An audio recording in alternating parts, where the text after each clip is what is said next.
nessa noite maravilhosa. Creio que Deus tem algo preparado para cada um de nós. Gostaria que alguém pegasse a Bíblia para mim aqui. Estarei de pé. Glória a Deus. Obrigado.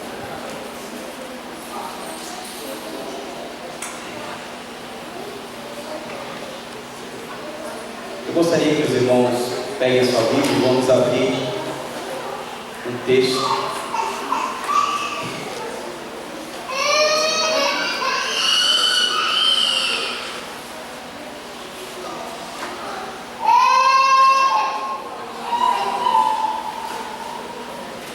Vamos ler em Timóteo.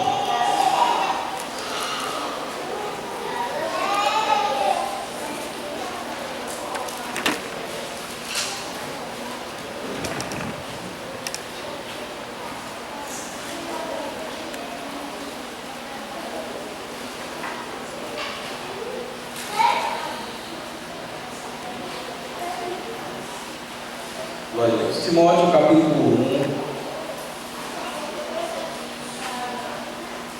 Versículo 13.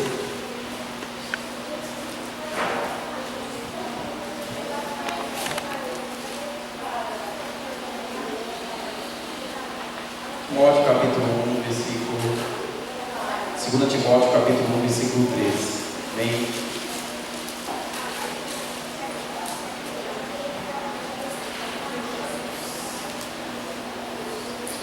glória a Deus. Quem achou, diga amém? Amém. Vou ler aqui. Mantém o padrão das sãs palavras que de mim ouviste com fé e com amor, que está em Cristo Jesus. Guarda o bom depósito mediante o Espírito Santo que habita em nós. Glória a Deus. Então eu começo com esse versículo, esse seminário, explicando a todos que estão aqui, que Paulo ele tinha um zelo grande em seguir as Escrituras. Tanto é que, se você conhecer um pouco da vida de Paulo, quando ele se converteu, ele não foi direto para o ministério. Não virou um pregador da noite para o dia. Todos nós sabemos que Paulo, ele teve aquele período de aprendizado no Senhor. E isso nós acompanhamos no livro, na sua carta, que ele escreve à igreja de Gálatas, a Galácia do Sul. Você compreende logo no capítulo 1, nos versículos seguintes, que Paulo, ele passou um certo período de tempo aprendendo a palavra do Senhor.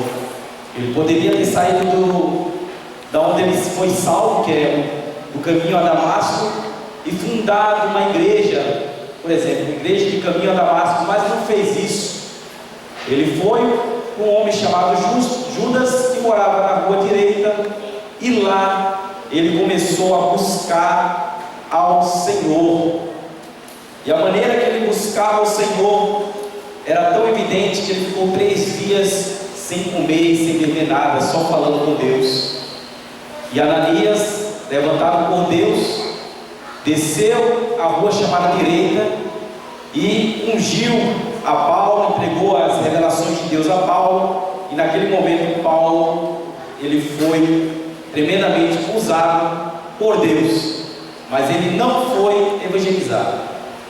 A verdade, o que ele foi fazer?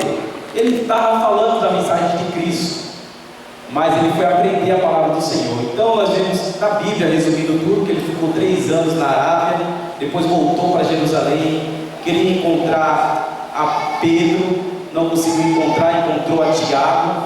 Depois de ele ter encontrado a Tiago, ele voltou para a casa dos seus pais em Tarsis, e lá ele ficou durante mais alguns anos, segundo historiadores dizem, mais 11 anos aprendendo a palavra do Senhor. Ele ficava na igreja ouvindo o pastor daquela época, o bispo daquela época, ensinar a palavra do Senhor.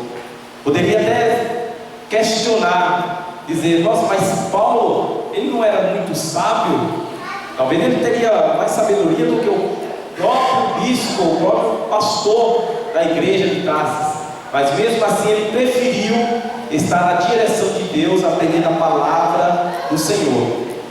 E o tema desse seminário é diferentes linguagens bíblicas, tá? Diferentes linguagens bíblicas. Então nós vamos falar sobre essa diferença que a Bíblia tem em termos de linguagens bíblicas.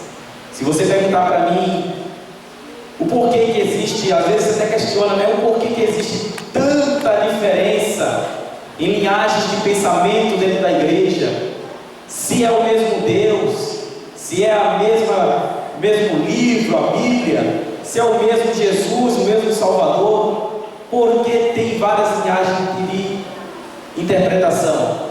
É porque não depende da Bíblia em si, porque a Bíblia é um conjunto de livros, mas depende da pessoa que lê a Bíblia. Muitas das vezes a pessoa sem direcionamento de Deus interpreta a Bíblia de uma forma totalmente diferente. Por isso que existem várias linhagens de interpretação. Eu dou graças a Deus porque tem muita gente aqui, amigo nosso. Nós não fizemos nem a apresentação dos visitantes, mas sinta-se em casa, sinta-se à vontade, tá? Poderia citar vários nomes aqui, abrir uma entre aspas da palestra, para citar vários nomes, mas tem muitas pessoas aqui que eu dou glória a Deus pela vida de vocês. Isso me alegra muito. Amém? Vamos continuar. Depois eu vou falar dos livros e outras coisas mais por aí. Então nós vemos que existem diferentes linguagens bíblicas, tá? No caso, nós encontramos várias linguagens bíblicas diferentes, mas para nós sabermos a diferença da linguagem bíblica, nós precisamos primeiro saber interpretar a Bíblia. E como você vai interpretar a Bíblia? Então nós vamos ver passo a passo. Stephen Lamson, ele lançou uma frase muito interessante aqui, dizendo que todo pregador deve limitar-se às verdades da Escritura. Quando a Bíblia fala, Deus fala. O homem de Deus não tem nada a dizer sem a Bíblia. Não deve exibir suas opiniões pessoais no culto. Tampouco deve expor filosofias mundanas.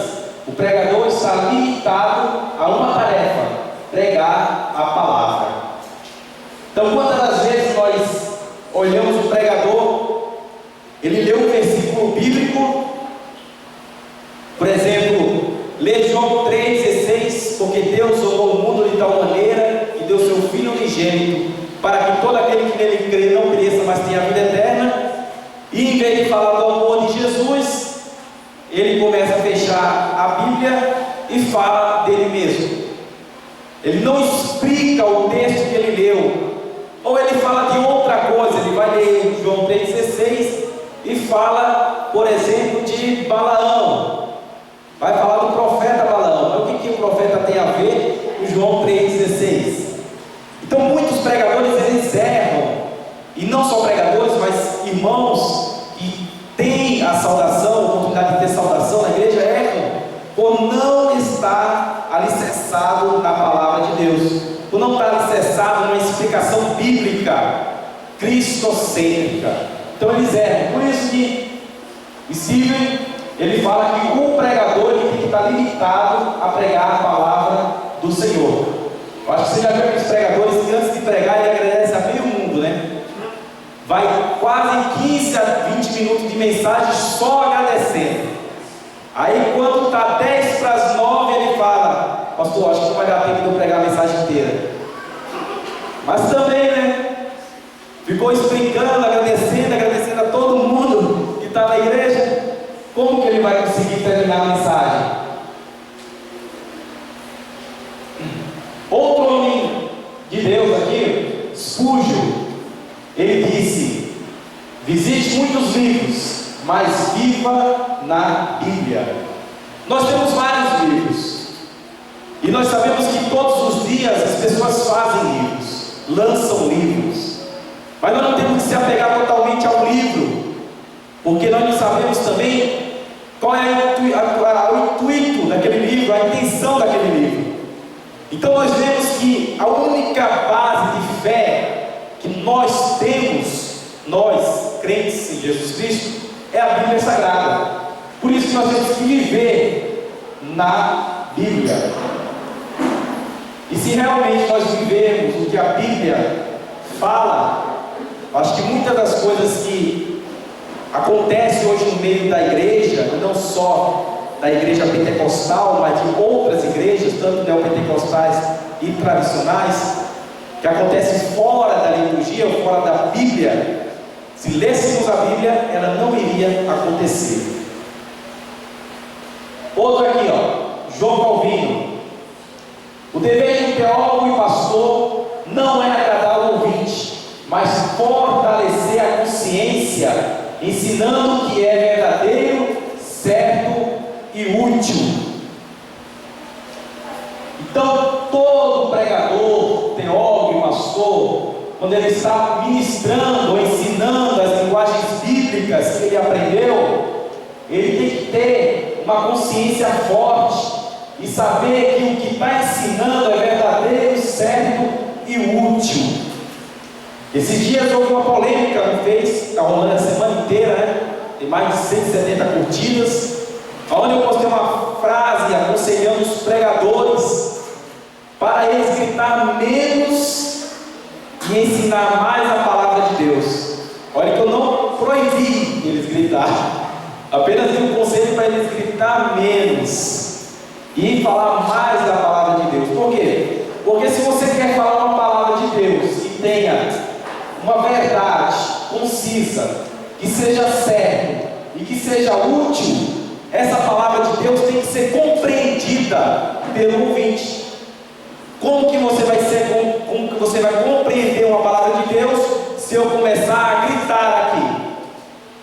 Se eu começar a fazer esperneações aqui, falar outras palavras? Esse dia o nosso amigo Samuel falou para mim que foi um irmão pregar na igreja dele e ele começou a falar em francês em cima do púlpito. Quem que vai entender a linguagem francesa? Ninguém. Então não é necessário falar francês e inglês para pessoas brasileiras. Nós temos que falar apenas o português claro, nem que seja aquele português caipira que fala com algumas letras, mas que você entenda um pouco o que está sendo pregado, o que está sendo falado. Outro homem de Deus aqui, Jonas Edward, ele falou uma frase muito interessante: leia a Bíblia contra você. Muitos abrem a Bíblia e falam que a Bíblia é o quê? É uma caixinha de promessas. Isso é muito perigoso. Eu vou explicar para vocês mais para frente. Então o que acontece? O pessoal lê um versículo isolado da Bíblia e eles acham a mil maravilhas, mas não sabem o contexto que está aquele versículo bíblico, não sabe o significado. Então, quando você vai ouvir talvez uma mensagem de um pregador, nós não temos que se alegrar com o pregador, não temos que ficar satisfeito com o pregador, mas nós temos que estar insatisfeito com nós mesmos, porque a palavra do Senhor, o amor do Senhor, como está escrito nas Escrituras, ele nos constrange. Ou seja, quando nós saímos do culto e nós sabemos que aquele culto que nós saímos, o pregador pregou uma palavra que realmente serviu de correção, então foi uma palavra de Deus para que nós venhamos ser corrigidos a andar em santidade no Senhor. Se vocês, no primeiro dia do Nebitep, Samuelzinho ele pregou, falou uma palavra sobre a palavra exortação, o que significa a palavra exortação, né? Acho que o amado Dia sabe o que significa a palavra exortação aí, Dia? Injetar ânimo. Essa é a etimologia da palavra exortação. Porque as pessoas pensam que a palavra exortação é bater, né? É apunhalar. Não, é injetar ânimo. Então, quando você é corrigido, Deus está injetando ânimo para você ficar caminhando em santidade com o Senhor. Isso é uma maravilha. Porque nós nem merecíamos estar salvos e Deus nos salvou. Coloquei uma charge aqui também, eu acho que todo mundo conhece essa pessoa aqui, né? Professora, que ela corrigiu. Ela correu, né? Por causa de questionamento. Mas aí o pessoal fez uma charge. Aí eles falaram aqui, ó.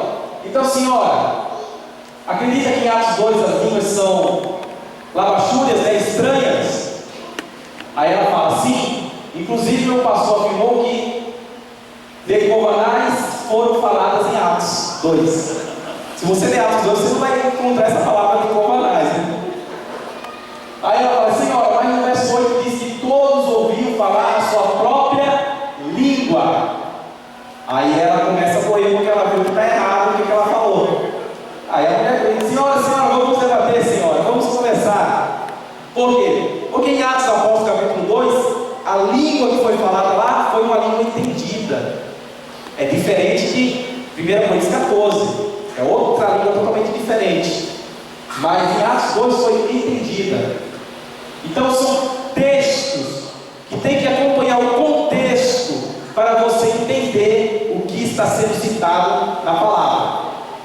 Eu peguei um exemplo aqui, tem vários desses aqui, se você for procurar na internet, tem vários desses modelos, de um versículo bíblico, Gálatas, capítulo 1, versículo 8. Olha bem como funciona uma interpretação de uma linguagem bíblica. Está escrito aqui, mas ainda que nós, ou mesmo um anjo, vindo do céu, vos pregue evangelho que, vá além do que vos temos pregado, seja anátema. O que o estudioso fez? Ele separou nós, e ele falou, quem que é nós? Ele e a pessoa que está falando isso aqui. Quem está falando? Paulo, ou qualquer outro apóstolo. Então todos da igreja, nós, né, todos que pregavam estavam envolvidos nesse texto. Aí ele fala aqui sobre anjo. Qual que é o anjo? Satanás era um anjo que arrastou um texto dos anjos do céu. Pode ser um anjo, na verdade um demônio perfigurado em anjo, e enganar muitos. E mesmo que ele trouxer um evangelho, né, que vá além, ou seja, quando opiniões humanas recebem mais valor do que o que Deus disse. Esse balé aqui é o que antigamente acontecia, né? Se o pastor antigamente falasse uma palavra e não tivesse na Bíblia, o irmão falava assim, não, mas o pastor falou. Colocava a palavra do pastor acima da Bíblia. Nós não podemos fazer isso. Devemos respeitar o nosso pastor, porque Deus colocou ele na igreja. Mas se estiver errado, nós temos que falar com ele, não em público, com ele pessoalmente, falar, olha, eu não compreendi isso aqui está meio estranho. Esses dias uma irmã me corrigiu com um versículo bíblico que eu coloquei no Facebook, e esse versículo bíblico fala assim, e um outro ajudou e falou, esforça-te, né, que está escrito em Isaías. Este versículo, no contexto, está escrito para as pessoas se juntaram para fazer imagem de escultura. Então eles fizeram imagem de escultura, fizeram idolatria e tudo mais, no contexto do versículo. E aí falou, esforça-te. Imagina eu chamar um irmão e uma irmã para fazer uma imagem de escultura aqui, e nós vamos se esforçar para fazer essa imagem de escultura para idolatrar. Então o contexto desse versículo está empregado errado. Muitos congressos eu já vi empregando esse versículo, mas esse versículo não pode ser empregado, porque no contexto fala de idolatria. Temos que observar isso aí. Aqui, ó, temos pregado. Como pregar? Aquele que ensinar a Bíblia de forma alterada, Deus tirará sua parte da árvore da vida. Então nós temos que tomar muito cuidado quando nós pregamos a palavra do Senhor, para que nós não venhamos inventar, né? Pregar invencionice. Seja anátema. No grego a palavra indica uma pessoa excluída do favor divino e entregue à destruição. Essa palavra anátema é uma palavra muito forte naquela época, que significa maldito. Então, uma pessoa que pregasse fora da mensagem bíblica, ele era maldito. Mas vamos correr um pouco. Aqui tem o David Wilson, grande pregador de Deus, que escreveu a cruz e o punhal, ele faz uma oração aqui, ó. Peço a Deus que os episcopais, presbiterianos, batistas, metodistas, pastores pentecostais se coloquem de pé e vejam o que está acontecendo com as igrejas, que uma vez foram chamadas de Igreja de Jesus Cristo, retrocedendo, tornando-se apóstatas, tornando-se contra as verdades dos seus fundadores, que é a Bíblia Sagrada. Então nós temos que estar alerta, para que nós não venhamos ser enganados por essas pessoas que têm a intenção de iludir você e pegar tudo que você tem. Então aqui, nós vemos que as diferentes linguagens bíblicas, ela contém na Bíblia, elas são tão diferentes que nós temos que aprender passo a passo como que nós vamos interpretar isso. Então, quando nós pegamos um texto, por exemplo, um jornal, uma notícia na internet, um SMS, nós automaticamente, quando lemos um texto de um jornal, nós interpretamos ela. Se você receber um SMS do seu marido, do seu esposo, dizendo amor, eu te amo, é um SMS. Agora, se você receber um e-mail bem grande, amor, estou aqui no serviço, tal, fazendo isso aqui, fui promovido e tudo mais, já não é uma mensagem, é uma carta, porque é prolongado, não é um SMS. Então tem diferença. E quando nós sabemos essa diferença, a interpretação dessa diferença, nós começamos a compreender o jeito que ela está escrito, o jeito normativo de ser escrito. Vou passar um pouquinho mais para frente aqui. Aqui fala uma introdução da história, tá? Um dos pilares da reforma protestante, ocorrida a partir de 31 de outubro de 1517, quando Martinho Lutero fixou 95 teses à porta do castelo de Wittenberg, foi o estabelecimento do livre exame das Escrituras. Então, esse camarada aqui, Martinho Lutero, ele foi o cara que deu o pontapé inicial para nós voltarmos no que os apóstolos pregavam, que era examinar as Escrituras, examinar o que a Bíblia diz. Então, até aquele momento, os padres daquela época, eles faziam de tudo para que você não tivesse uma Bíblia, faziam de tudo para que você não adquirisse a palavra de Deus. Tem um homem chamado Jerônimo, ele traduziu a Bíblia na Vulgata Latina para que os pobres tivessem acesso.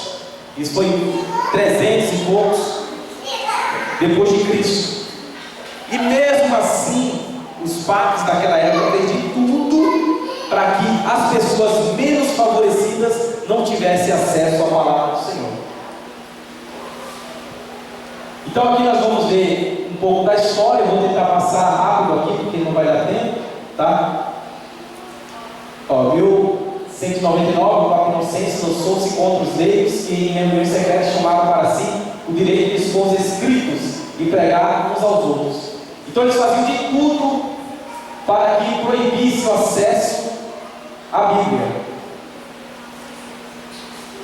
Essa aqui fala da primeira máquina impressa, né? Estava fazendo a impressão da Bíblia pelo nobre Gutenberg, da Alemanha.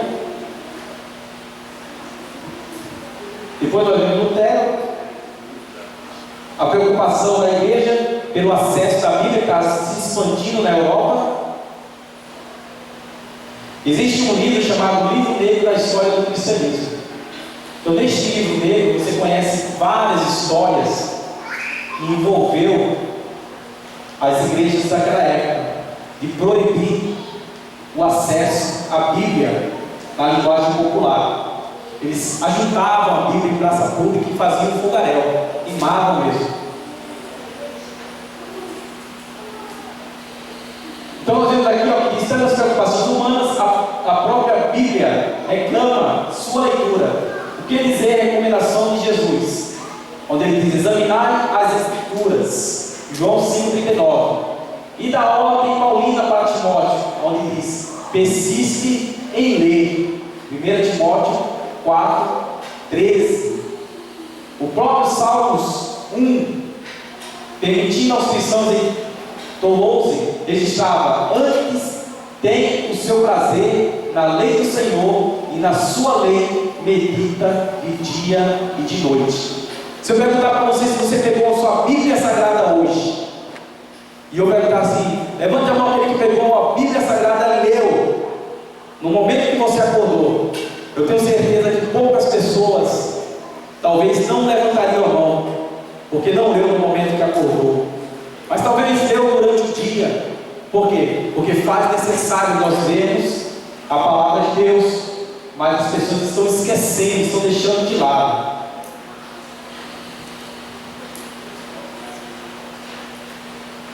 Então vamos chegar aqui logo na parte de princípios de interpretação bíblica. É uma parte bem interessante que eu não posso deixar de falar para vocês.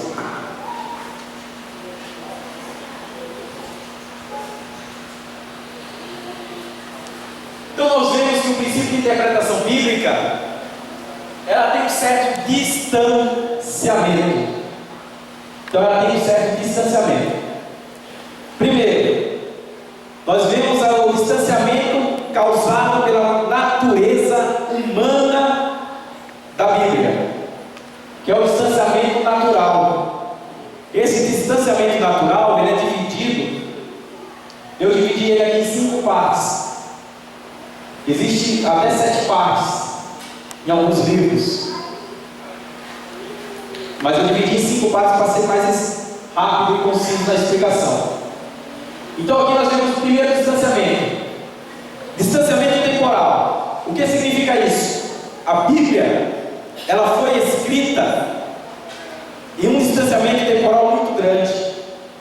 Por exemplo, há 4.000 anos antes de Cristo, já estava se escrevendo algum rascunho da palavra de Deus, algum rascunho da Bíblia, e isso perdurou até o nascimento de Cristo, e depois os apóstolos vieram e escreveram de novo a palavra de Deus.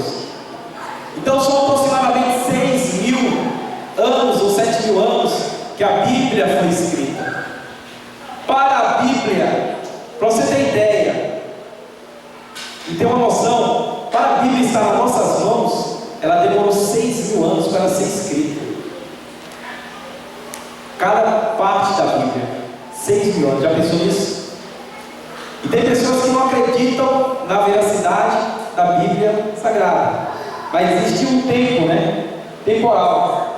Então esse distanciamento temporal é um distanciamento comum da Bíblia Sagrada. Outro distanciamento que nós vemos aqui é o contextual.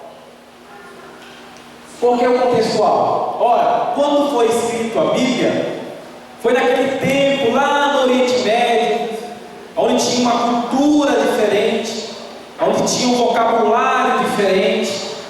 Então, eles escreveram de acordo com seus costumes e usos daquela época.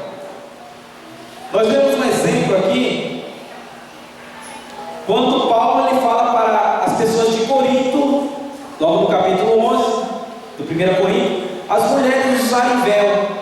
Então existe um contexto todo para que as mulheres de Corinto usassem véu. Então tudo isso aí tem a ver com o costume, com a cultura daquele povo, que não se aplica a nós, culturalmente falando.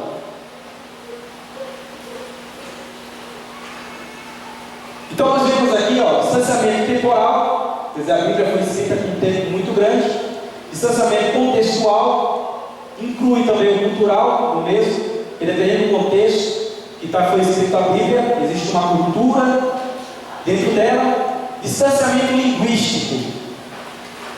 Distanciamento linguístico que a Bíblia tem é que hoje, atualmente, nós não falamos, e não existe no mundo, a não ser umas tribos aí, por aí, que não fala o que foi escrito originalmente na Bíblia.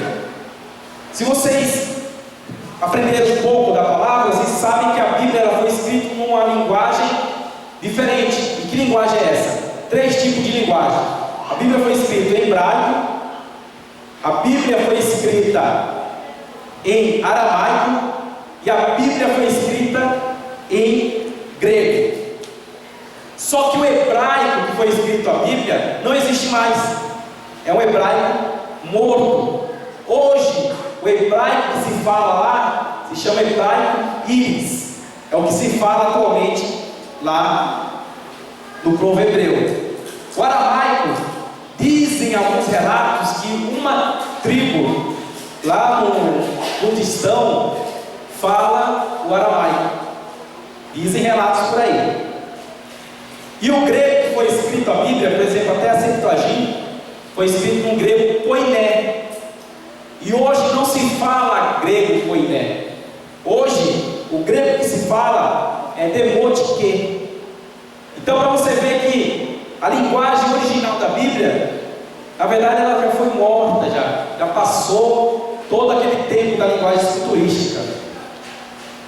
Outro distanciamento interessante é o distanciamento autoral.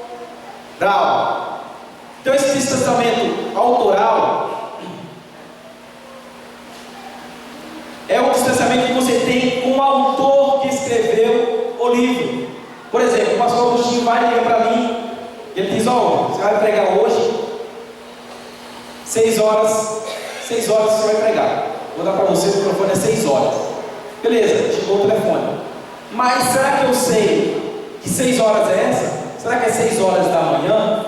Ou 6 horas da tarde? Eu não sei. Então o que eu vou fazer? Eu vou ligar para a pessoa que ligou para mim. Eu ligo para o pastor Agostinho e pergunto: qual é o horário que você quer que eu pregue? 6 horas da manhã ou da tarde? Aí ele explica para mim: ó, 6 horas da tarde ou 6 horas da manhã na campanha de oração. Ele explicou para mim. Significa que eu tenho um contato direto com o autor. Mas com os autores da Bíblia eu não tenho contato. Eu não posso chegar para Paulo e perguntar: Paulo, o que você quis dizer com os aqueles que foram batizados pelos mortos? Igual o nosso irmão Valdeberto falou ontem. O que tem a ver aquilo lá? Eu não posso chegar para Paulo e ligar: Paulo, eu queria saber o que esse cara quer falar. Não tem como, né? Também eu posso ligar para Pedro. Eu não posso ligar para Pedro e poderia perguntar para ele: Pedro, o que você quis dizer quando Jesus foi pregar aos espíritos em prisão? O que Pedro quis dizer isso aí? O que ele queria? Eu não consigo, né?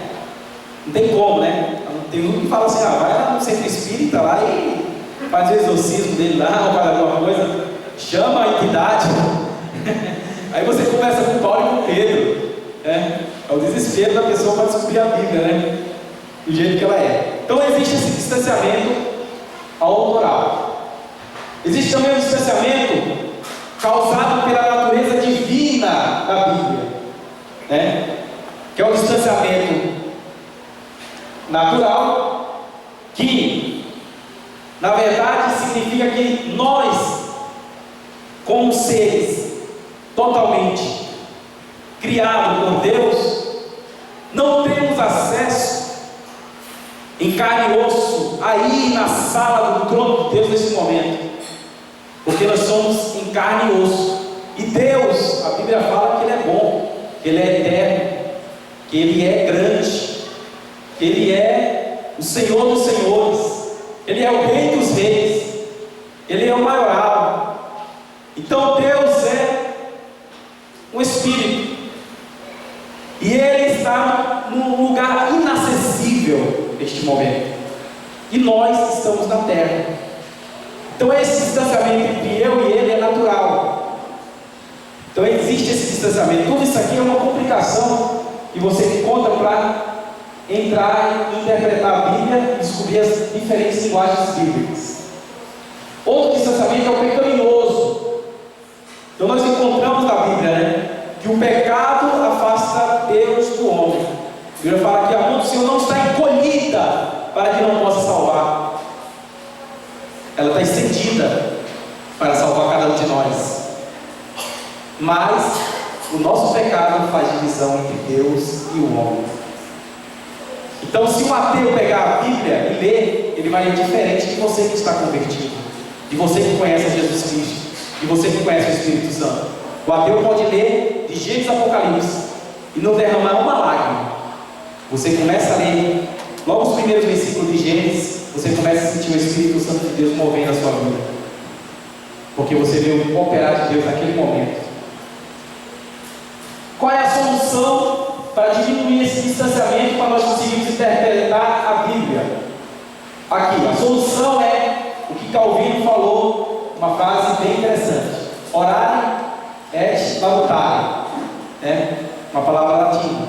Ou seja, nós temos que orar antes de ler a Bíblia, e nós temos que ralar, nós temos que trabalhar, nós temos que buscar contextos bíblicos, temos que ficar procurando para lá e para cá. Não é simplesmente você abrir um versículo e falar a Bíblia sem entender esse versículo. Você tem que entender o que você está falando. Então vai ter que ralar muito para você começar a ensinar a palavra de Deus. Amém? A Bíblia é a palavra de Deus. A Bíblia é a palavra de Deus, porém há erros de cópias. Imagine nós, naquela época, lá vivemos na época de Jesus. Tudo bem que eu não queria nem viver na época de Jesus. Vai que eu vivesse na época de Jesus e fosse Caifás, né? Vai que eu vivesse na época de Jesus e fosse Judas Iscariotes, vai que eu vivesse na época de Jesus e fosse o endemoniado gadareiro, que andava pelado no cemitério e ninguém conseguiria segurar ele. Então, graças a Deus, eu vivi nessa época e estou aqui, graças a Deus. Mas se nós vivêssemos naquela época, nós íamos descobrir que os apóstolos daquela época e os outros escritores, eles escreviam no papel chamado papiro, que era oriundo de uma planta que nascia no rio Nilo. Esse papiro, ele era passado de mão em mão, porque, por exemplo, Paulo vai lá e escreve uma carta, e ele manda uma carta para a Galácia do Sul, em Gálatas, manda outra carta para Tessalônica, manda outra carta para Filipenses. Aí a igreja de Filipe vê que a carta é boa, o que ele faz?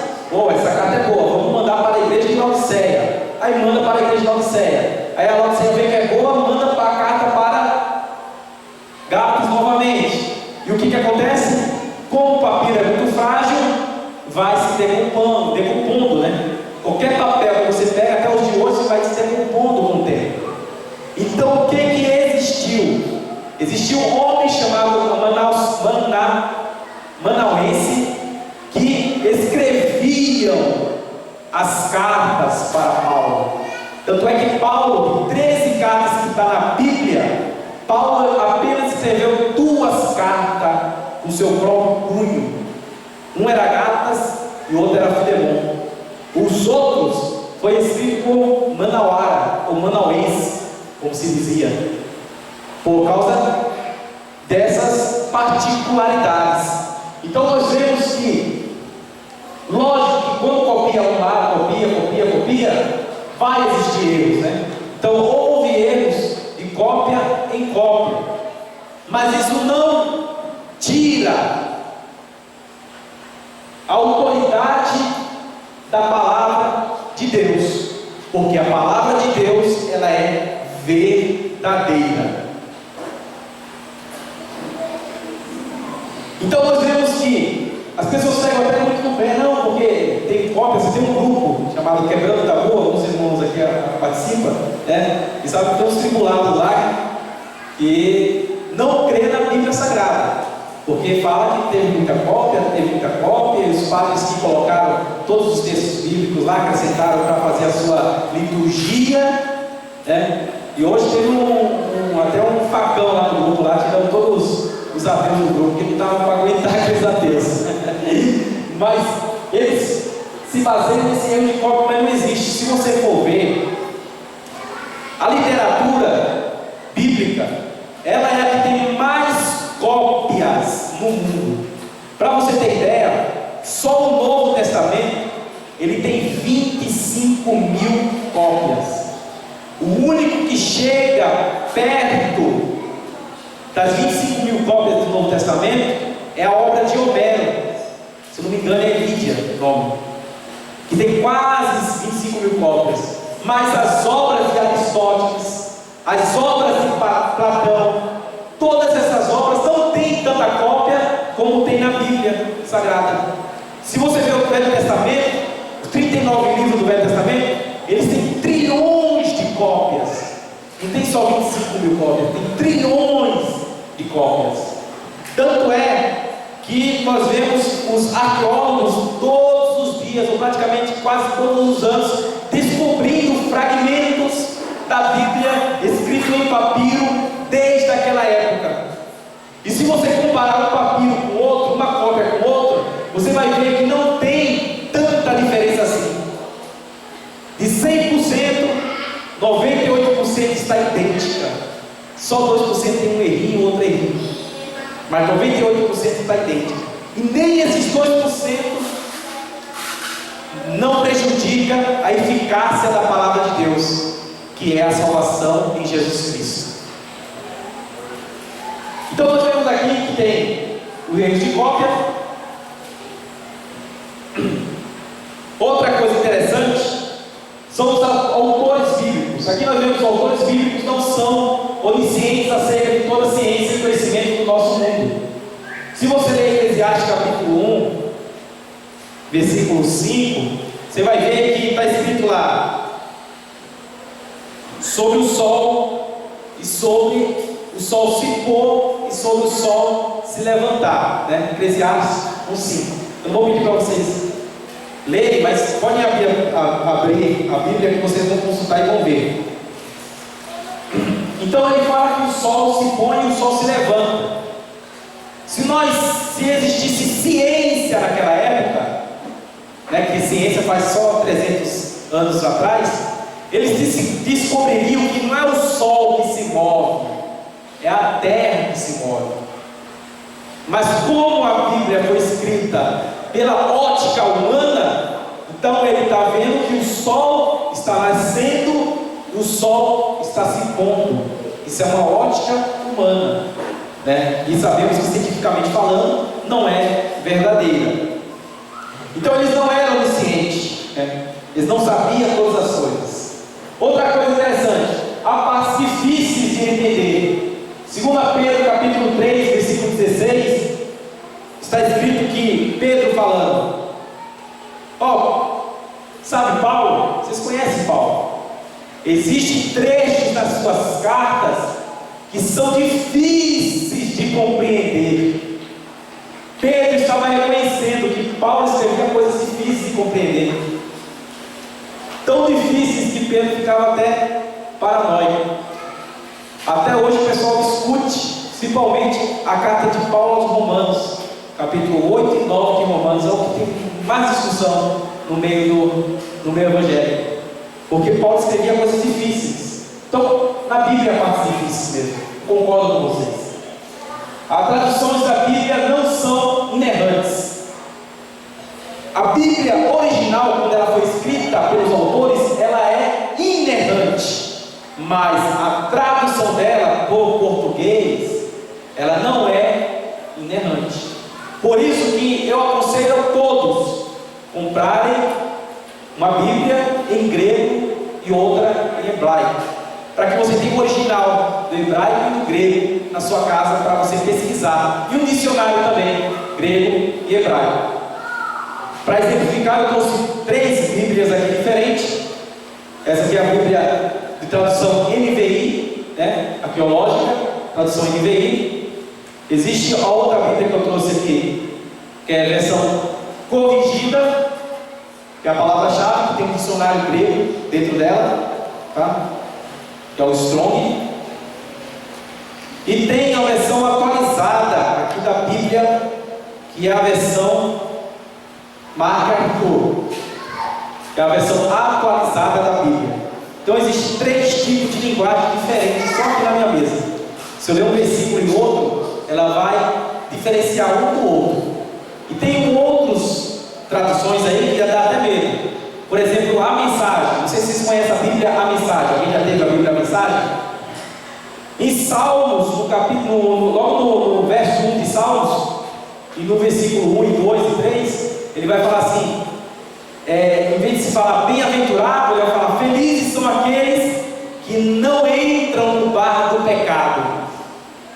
É totalmente diferente da Bíblia que você tem aí, que fala: bem-aventurado são aqueles que não sentam na roda dos escarnecedores. Qual a diferença? Há diferença de tradução entre uma tradução e outra tradução. E existe também a Bíblia freestyle, porque para mim não é nem tradução, né?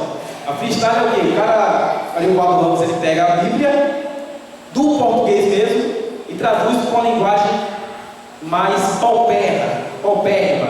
É uma gíria, né? Tem pessoa, tem até, se você ver, tem até palavrões que falam, né? Jesus falando palavrão, o apóstolo falando palavrão, é a Bíblia freestyle. Não é complicado, não vou fazer propaganda aqui não. Então, uma pessoa que não sabe interpretar a Bíblia, o que acontece? Aqui, ó. O camarada chegou aqui e falou: a Bíblia diz para apegar-nos ao bem. Então, sinto que me é permitido abraçá-la. Então, interpretou totalmente diferente. Aqui outra, aqui, ó. A Bíblia diz que a boca é muito poderosa. Em 6 dias Deus criou todas as coisas, Adão e Eva, e arrumou tudo em apenas 2 mordidas. Na mordida da maçã. Então você vê que são coisas outras, né?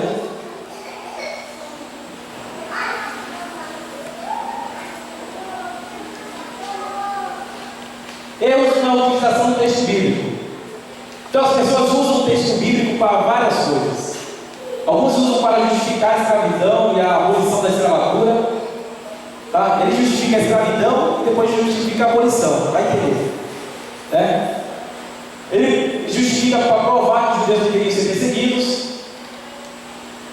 Ele justifica aqui para defender a masturbação, para executar as bruxas, para impedir o casamento dos padres, para regular o tamanho das saias do cabelo,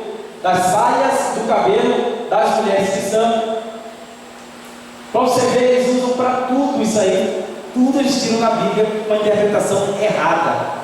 Para se ter ideia, eles consideram Pedro o primeiro padre, né, da igreja. E Pedro era casado, porque Jesus Cristo teve que curar a sogra de Pedro. Então, para você ver como é que é a interpretação totalmente errada, né? Sistema de interpretação. Antigamente existia uma escola chamada Escola de Alexandria. Então essa escola de Alexandria, ela usava termos alegóricos. Por isso que a Bíblia, quer dizer, houve o período negro, né, da igreja, desde o século I, né, desde o primeiro ano de Jesus, quando fez a Bíblia do Novo Testamento, até a morte dos apóstolos, até a parte de Lutero. Por quê? Porque as pessoas interpretavam a Bíblia alegoricamente. Tá? Tem uma interpretação aqui, exemplo aqui, interpretação de pessoa que interpretou a Bíblia alegoricamente. O que ele falou? Rio Xion significa coragem, é o rio lá de Gênesis lá. Terra de Cush significa humilhação. Rio Tigre, temperança. Rio Eufrates é justiça. Então você vê que eles desviam. Tem um homem chamado Orígenes, que estudou também nessa escola, e o que ele falava? Orígenes, ele pegou a parábola do bom samaritano e ele começou a inventar alegorias do bom samaritano. E o que ele fez? Para ele analisou lá o texto do bom samaritano, né? Todo mundo conhece a história, né? O judeu foi no caminho, foi roubado pelos salteadores, deixado lá no meio do caminho, passou um sacerdote, viu e deixou quieto. Passou um levita, viu e deixou quieto. Passou um bom samaritano, pegou o judeu, tratou das suas feridas, levou no hotel e pagou todas as despesas. Tudo isso aí, Orígenes pegou e falou assim: ó, é o seguinte, vamos interpretar direito. O judeu, ele é Adão. Olha o que o Orígenes falou. Os salteadores significa a queda de Adão. Os sacerdotes e os levitas significa a lei e o sacrifício do Antigo Testamento, que não valia mais no Novo Testamento. O bom samaritano significava Jesus. O remédio que o bom samaritano deu significava o sangue. O jumento que o bom samaritano usou para levar o judeu ferido para o hotel significa o evangelista. A gente é evangelista de um vento. O hotel significa a igreja. O dono do hotel significa o pastor. Aí Jesus Cristo falou o quê? Cuida dele até que eu volte. Significava o quê? A segunda vinda. Depois ele pagou com 2 moedas, que significa o quê? Batismo e Santa Ceia. Olha que loucura a pessoa faz quando interpreta a Bíblia errada, né? Acho que vocês já viram um exemplo bem simples, né? As pedrinhas pegam por Davi, né? Cada 5 pedras, a letra J de Jesus Cristo, e vai indo, né? 5 pedras significam 5 letras do nome de Jesus. Então essas coisas aí são alegorias, né? E eles esquecem o verdadeiro sentido dessa parábola, né? Que é amar o próximo. É simplesmente isso. A parábola ensina a amar o próximo. Depois veio a escola de Antioquia. Essa escola de Antioquia foi a escola que inventou o método gramático histórico, que é o melhor método de interpretar a Bíblia. E ele ia contra a Alexandria, porque ele pegava o texto totalmente literal. Então o que ele lia, ele interpretava do jeito literal do texto, não ficava viajando, tá? Depois tinha parte do país latino e pessoas contribuíram para a nossa Bíblia estar na nossa mão.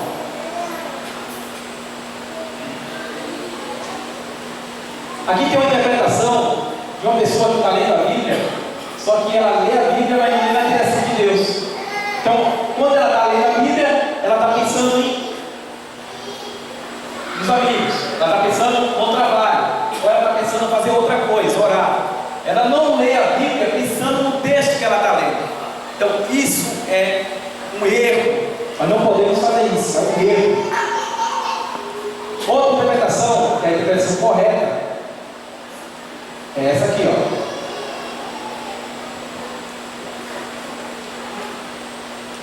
A articulação entre os leitores que interpreta o texto e interpreta o leitor. Então está aqui escrito em Hebreus 4:12, todo mundo sabe o versículo, né? Que a palavra de Deus, ela é viva, eficaz e mais penetrante do que espada alguma de 2 gumes.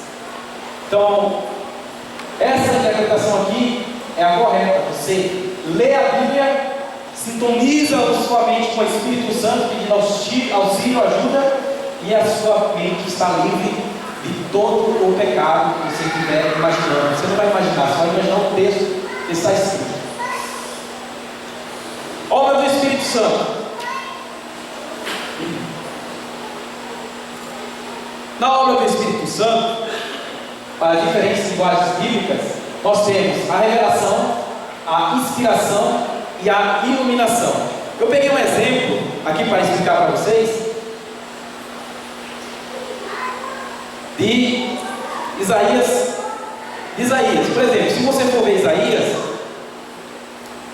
ele teve uma revelação e ele viu Jesus Cristo morto na cruz do Calvário.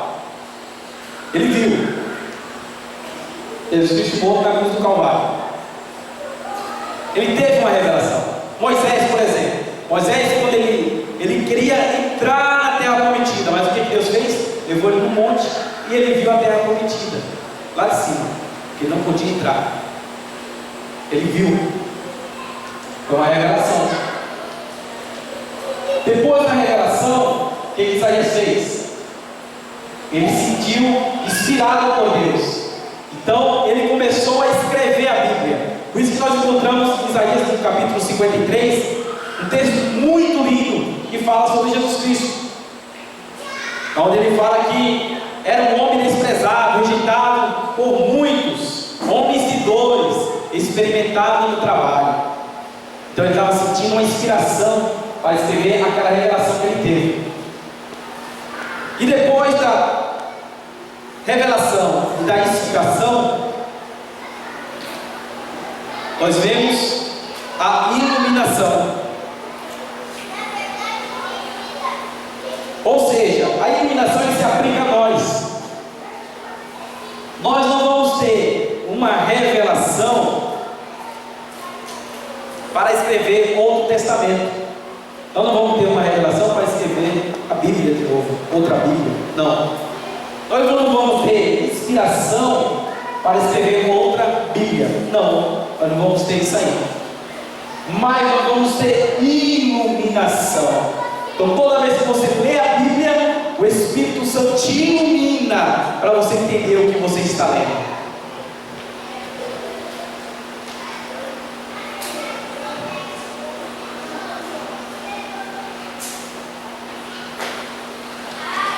Então temos pressupostos para a interpretação bíblica nas diferentes linguagens.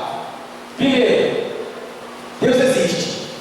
Quando você for ler a Bíblia, interpretar as linguagens diferentes dela, você tem que ter em mente que Deus existe. Ah, mas você fala, mas é fácil isso aí. É fácil, vai falar isso com um ateu. Vai perguntar para ele se Deus existe. Ele vai falar que não. Não é tão fácil assim. Depois você vai ter que ter uma revelação progressiva. Porque tudo que está na Bíblia é uma revelação progressiva.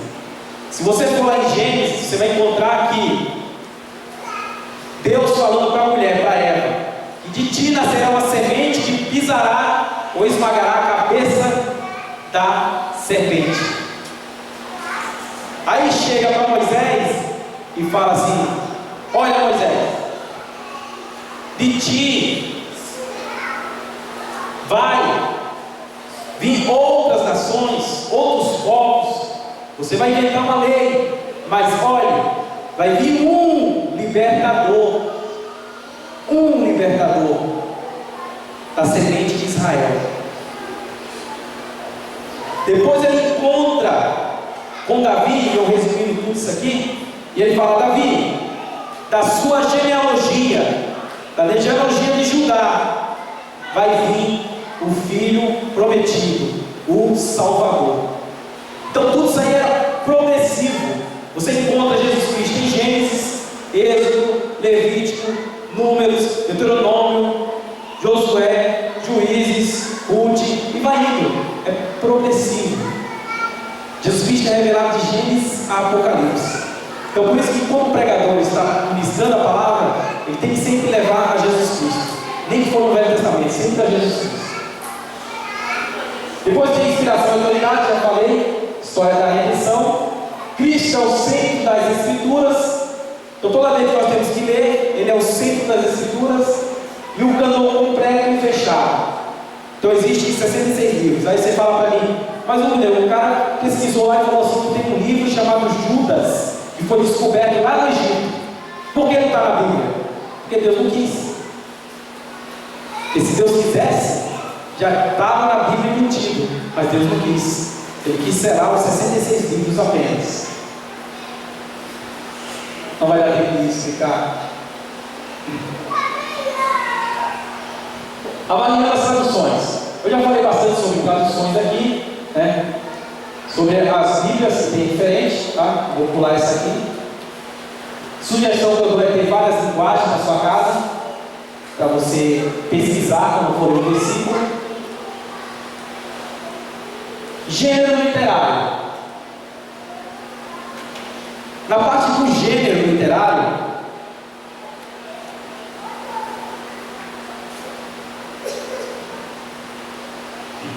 nós vemos que, primeiro, o que significa gênero, né? O que significa gênero? Quando você vai no cinema, a primeira coisa que você quer saber é o gênero daquele filme, né? Tem gente que gosta do filme de ação. Tem gente que gosta de filme de terror. É um gênero do filme, de ação, terror, romance, é outro gênero. Então na Bíblia não é diferente. Existem linguagens, existem gêneros dentro da Bíblia. Então o que é o gênero literário? É simplesmente isso. É você compreender o que está escrito no texto. Exemplos de gênero literário.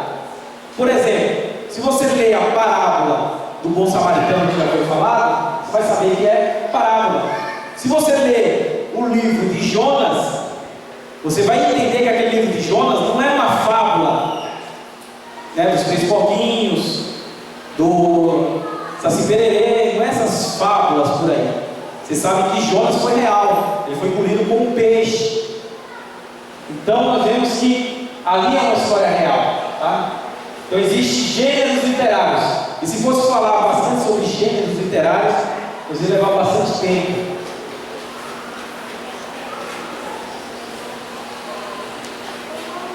As regras básicas que nós temos que ter é: a mensagem de Deus na Bíblia é a revelação de Deus em Jesus Cristo. Essa é uma das regras básicas. A Bíblia é a sua melhor intérprete. Então toda vez que você for ler a Bíblia, interprete a Bíblia pela Bíblia, indo um texto em contexto. O Antigo Testamento é interpretado pelo Novo Testamento. Eu sempre digo e canso de dizer para meus amigos que o Velho Testamento ele é a sombra do Novo Testamento. Tanto é que eu amo quando as pessoas pregam no Novo Testamento e não só no Velho Testamento, mas muitas vezes campanhas que fazem por aí, eles são envolvidos no Velho Testamento, né? Campanha de Naamã, 7 mergulho e tudo mais, né? Vocês sabem muito sobre isso aí. Se você for ver o sacrifício que teve antigamente, né, as pessoas matavam o cordeiro, o carneiro, nós não fazemos agora por quê? Porque Jesus Cristo morreu por nós, sendo nós ainda pecadores. Então não precisamos fazer sacrifício. Jesus Cristo já morreu por nós, pelos nossos pecados. O texto quer dizer o que o seu autor quis dizer. Então toda vez que você lê a Bíblia, você tem que viajar na arqueologia da Bíblia. O que acontecia na época que Jesus Cristo andava na terra?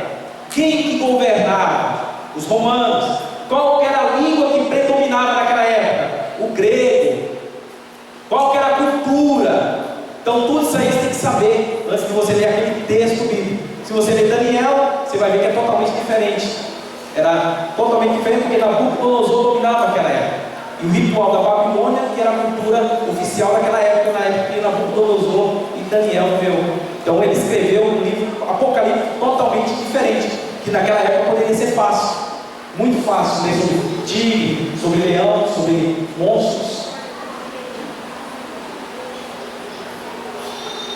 Cada texto tem um sentido, mas muitas aplicações. Por exemplo, você lê lá Salmos 23: o Senhor é meu pastor e nada me faltará, ou de nada terei falta, algumas traduções. Ali, você sabe que o texto só tem um sentido. Que sentido é esse? Que Deus é o seu pastor. Só que pode ser aplicado de modo diferente. Se você ler esse texto na igreja, ele vai ser aplicado para todas as pessoas que estão na igreja. Se você ler sozinho na sua casa, ele é aplicado diferente só para você. É diferente. Cada texto tem um sentido, mas muitas aplicações. Todo texto deve ser entendido na luz do seu contexto. Nós falamos. Então existe um ditado popular: o texto fora do contexto é um pretexto. Deixei alguns versículos, existem 10 exemplos que eu coloquei, não vai dar tempo para falar. Eu vou falar só um aqui, tá? Que é: a letra mata, mas o Espírito vivifica. 2 Coríntios 3,6. Podemos concluir a partir do versículo que é errado estudar teologia? Será que é errado estudar teologia por causa deste versículo? É lógico que não, né? Então aqui nós explicamos o porquê.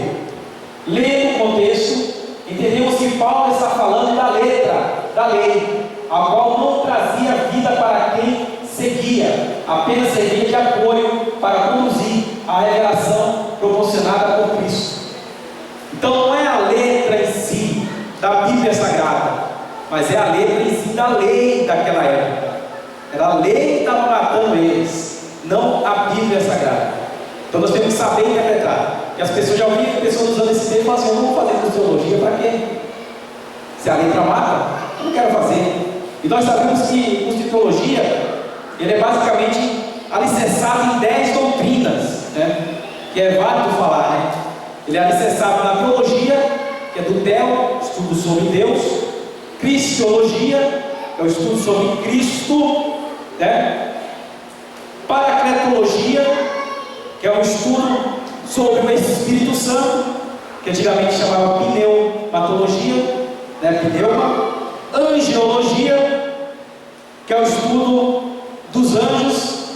Antropologia, estudo do homem. Soteriologia, estudo da salvação, da liturgia em si. vem de sotero, amatiologia, que é o estudo do pecado, eclesiologia, estudo da igreja, bibliologia, estudo de todos os 66 livros, poéticos, históricos, leis, e escatologia, que é o estudo das coisas futuras. Tem várias linhagens de interpretação. Então tem vários exemplos aqui que eu coloquei, tá? E vocês sabem, alguns falam. Esse aqui é interessante, ó, Rosa de Saron. Cantares 2:1 é Jesus? Muitos cantam e dizem que a Rosa de Saron é Jesus, mas não é. O hino da harpa está escrito que é Jesus, mas na Bíblia, no contexto da Bíblia, nós entendemos que a Rosa de Saron é a igreja e não Jesus Cristo. Tá bom?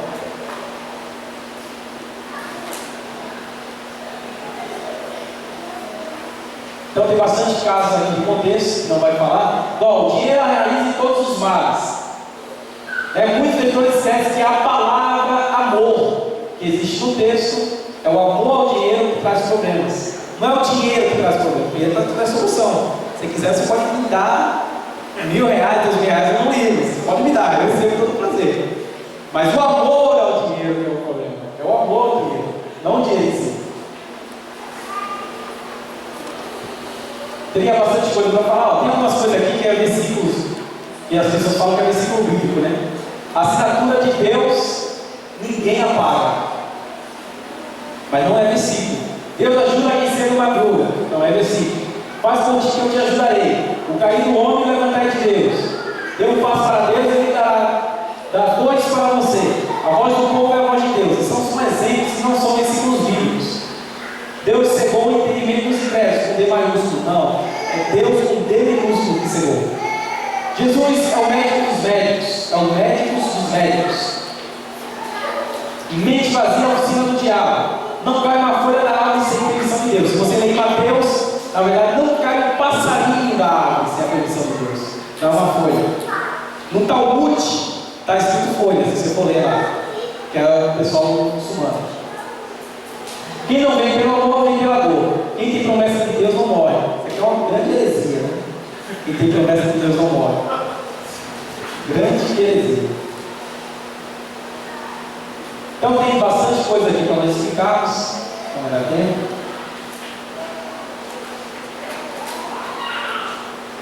Então eu vou finalizar aqui. Finalizando o histórico, enfatizando que não é necessário repreender o irmão todas as vezes que o vírus falando algo errado. O conhecimento é algo contagioso, mas vamos adquirindo de maneira gradual. Sempre teremos crentes infantis e maduros em nossas igrejas. Devemos, com amor, buscar e harmonizar os diversos níveis a fim de que o povo todo cresça uniformemente. Amém? Então, se alguém errou com alguma interpretação, chega lá com ele com mansidão. Não queira bater a Bíblia na cabeça dele, está errado, rapaz. Não faça isso. Chega com mansidão, ensina para ele a maneira correta de você interpretar a Bíblia, tá? Algumas biografias que eu usei no slide. Então é isso, irmãos. Tinha mais alguma coisa aqui? Deixa eu ver se tem mais alguma coisa. Ah, tá. Lançamento do livro. Você vai falar, poxa, ele falou tudo, mas não vai falar do livro. Então hoje nós vamos lançar o livro Confissões Insanas, tá? Este é um livro que demorou 5 anos para me escrever. Eu já escrevi a versão 2 volumes. Essa é o primeiro volume, que é a versão AP, né? É o segundo volume, versão do Antigo Testamento. Confissões Insanas só do Antigo Testamento. E depois eu vou lançar o outro volume, daqui a 6 meses, se Deus permitir, que é a versão NT. Já está pronta, só falta corrigir. Neste livro você vai sentir dentro de um confessionário. E eu isso eu vou pegar as palavras aqui do Samuel de Barros, que fez o prefácio. Ele fala aqui, ó: se você está aí de boas procurando base bíblica para confissões insanas, desista. Tá? Desiste, irmãos. Vocês querem pegar eu aí, vocês querem ler essa unidade, meter pau em mim, desista. Não tem base bíblica. Desista. Já li esse livro algumas vezes e posso te afirmar que você não tem em mãos um livro evangélico. Embora o autor seja Possivelmente você se sentirá como eu me sentia ao ler Confissões de Santos. Era como se eu estivesse do lado de dentro de um confessatório. Então é como se você estivesse no confessionário. E o que é que eu trago aqui? Eu trago confissões de personagens bíblicos. Tem os dicionários também embaixo, falando de cada personagem bíblico, a origem dele, o que significa cada um, tá? E nesse livro nós encontramos praticamente 60 confissões. O Novo Testamento vai vir com 70 e poucas confissões. Esse aqui tem 60 confissões. Desde Adão no jardim do Éden até Oséias, falando para a sua esposa. Então, nós vamos ver várias confissões aqui, estilo cartas. É bem interessante de ler. A folha é bem agradável para ler também, é uma folha amarela. Tá? Então, é um livro de ficção que vai incomodar a sua mente. Eu falo isso, porque se incomodou a mente do Samuel, imagine a nossa mente, né? A mente do Gilberto também, eu passei os textos do Gilberto esses dias aí, ele ficou meio incomodado. Então esse livro aqui promete algumas polêmicas aí. Outro livro que eu estou lançando, que é mais um projeto meu, ele está limitado, né? É esse aqui, ó. 33 dias de pureza sexual. Eu só pedi 100 livros dele, tá? Que é do projeto Pecador Confesso. Tanto é que o pseudônimo que eu uso é Pecador Confesso, tá? É o nome que eu posso usar, o nome falso que eu posso usar, pseudônimo, Pecador Confesso. Então este livro, o que ele fala? Aqui, ó. Você sabe que a internet tem sido usada por muita gente boa e também por muita gente mal intencionada. A pornografia tem tomado conta da rede, usando jovens e até crianças.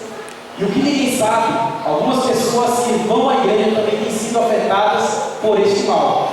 Por isso fizemos este livrinho a fim de ajudar a se livrar dessa malignidade. Então esse livro aqui é um livro bíblico, cristocêntrico, baseado nas Escrituras. Não é ficção, é um livro real. Amém, irmãos? Então esses dois são os dois livros que eu estou lançando. Para você aprimorar bem nas interpretações bíblicas, porque faltou muita coisa para falar, não deu para falar tudo, eu vou indicar um livro aqui do Severino Pedro da Silva, Homilética, Pregador do Sermão. Isso aqui ele fala bastante coisa interessante, irmãos, bastante coisa. Eu posso ler para vocês que a diferença aqui de linguística que ele fala é de um grande enriquecimento espiritual, né? Coisas que você aprendeu na escola, tá? Como perifrase, hipérbole, acróstico, pleonasmo, polissintético, sinapse, repetição. E ele sempre coloca um versículo bíblico como exemplo para cada linguagem bíblica, tá? Como interpretação em português. E esse outro livro, que é do Samuel Fontes Bezerra, Homilética. Esse livro é muito bom também, é um livro raro de se encontrar, um livro muito bom. E ele fala sobre a arte de pregar e de interpretar a Bíblia, tá? Existe a parte da homilética, que é a parte de pregar, e existe a parte da hermenêutica, que é a parte de interpretar a Bíblia Sagrada. Amém? Então, desde já, eu quero agradecer a visita de todos aqui. E quero que vocês depois falem para mim, aqueles que adquiriram o livro, o que vocês acharam do livro, tá bom? Obrigado pela presença de todos. Que Deus abençoe a todos. Amém? Gostaria que todos aplaudissem.